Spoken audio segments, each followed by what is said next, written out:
पंचतंत्र की कहानी मस्तिष्क पर चक्र। बहुत समय पहले की बात है। सुरई शहर में 4 ब्राह्मण रहते थे। सभी के बीच अच्छी दोस्ती थी, लेकिन चारों मित्र निर्धन होने की वजह से दुखी रहते थे। गरीबी की वजह से सभी लोगों से अपमान सहने की वजह से चारों ब्राह्मण शहर से चले जाते हैं। सभी दोस्त आपस में बात करने लगे कि पैसे न होने की वजह से उनके अपनों ने उन्हें छोड़ दिया। घर में ही बेगाने हो जाते हैं। इस बात पर चर्चा करते हुए उन सब ने दूसरे राज्य जाने और वहां भी बात न बनने पर विदेश जाने का फैसला लिया। यह निर्णय लेने के बाद सभी यात्रा पर निकल पड़े।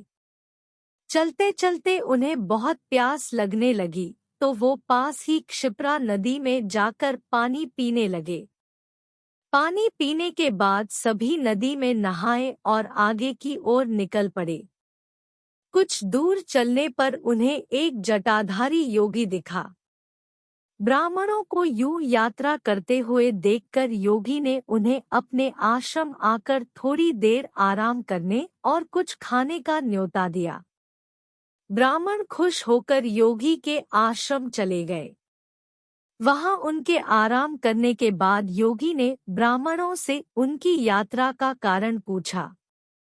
ब्राह्मणों ने अपनी पूरी कहानी सुना दी और कहा कि योगी महाराज गरीबों का कोई नहीं होता, इसलिए वो तीनों धन कमाकर बलवान बनना चाहते हैं। उनका निश्चय देखकर योगी भैरवनाथ बहुत खुश हुए। तब ब्राह्मणों ने उनसे धन कमाने का कोई रास्ता दिखाने का आग्रह किया। योगी के पास तप का बल था, जिसका इस्तेमाल करके उसने एक दिव्य दीपक उत्पन्न किया। भैरवनाथ ने उन ब्राह्मणों को हाथ में दीपक लेकर हिमालय पर्वत की ओर बढ़ने को कहा।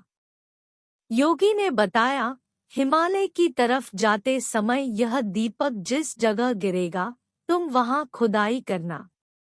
वहां तुम्हें बहुत धन मिलेगा।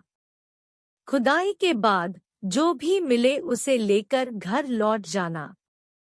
हाथ में दीपक लेकर सभी ब्राह्मण योगी के कहे अनुसार हिमालय की ओर निकल पड़े। बहुत दूर निकलने के बाद एक जगह दीपक गिर गया। वहां ब्राह्मणों ने खुदाई शुरू की। खोदते खोदते उन्हें उस जमीन में तांबे की खान मिली।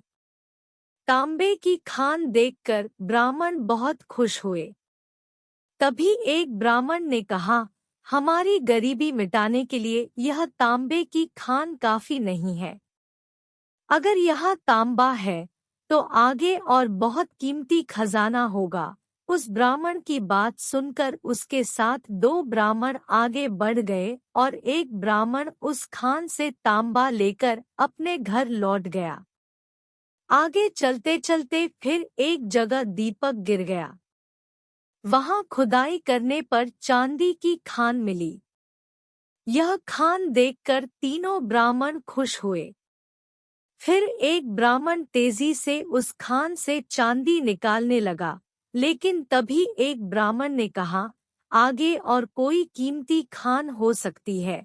यह सोचकर 2 ब्राह्मण आगे निकल गए और एक ब्राह्मण उस चांदी की खान को लेकर घर लौट गया। फिर आगे चलते चलते एक जगह दीपक गिरा, जहां सोने की खान थी। सोने की खान देखने के बाद भी एक ब्राह्मण के मन का लोभ खत्म नहीं हुआ।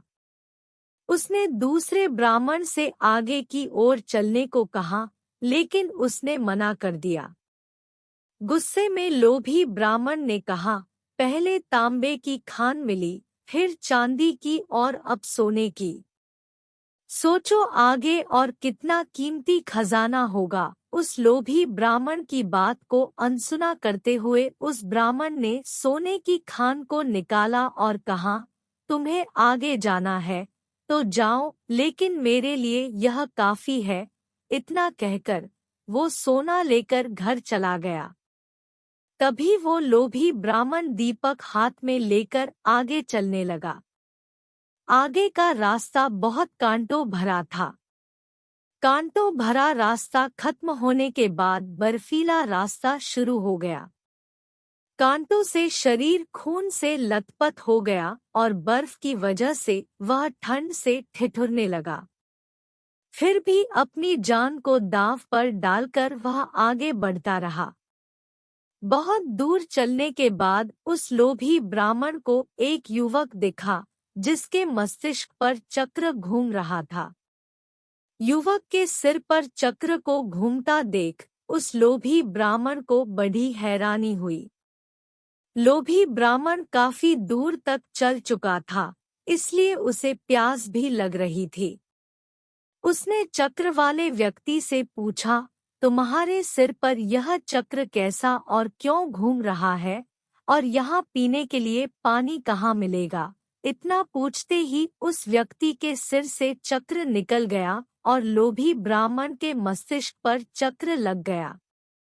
हैरानी और दर्द से तड़पते हुए ब्राह्मण ने उससे पूछा, ये चक्र मेरे सिर पर क्यों लगा?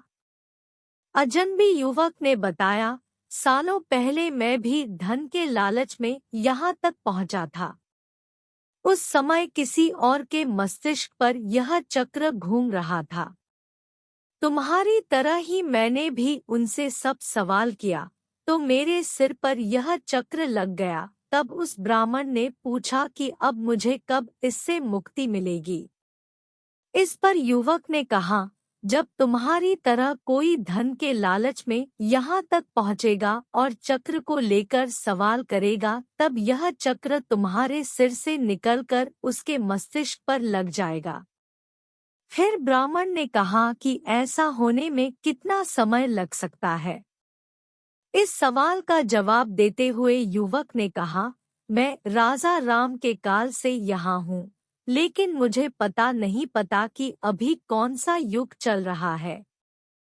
तुम इसी से अंदाजा लगा सकते हो कि कितना समय लग सकता है। इतना बताकर वो युवक वहाँ से चला गया और ब्राह्मण मन ही मन बहुत दुख हुआ और चक्र के घूमने से हो रहे दर्द से उसके आंसू निकलने लगे। कहानी से सीख। लालच हमेशा व्यक्ति को कष्ट और मुश्किल में डाल देता है। इसलिए हमें जितना मिलता है उसी में संतोष करना चाहिए और हर अवस्था में रहते हुए खुशी खुशी जीवन जीना चाहिए।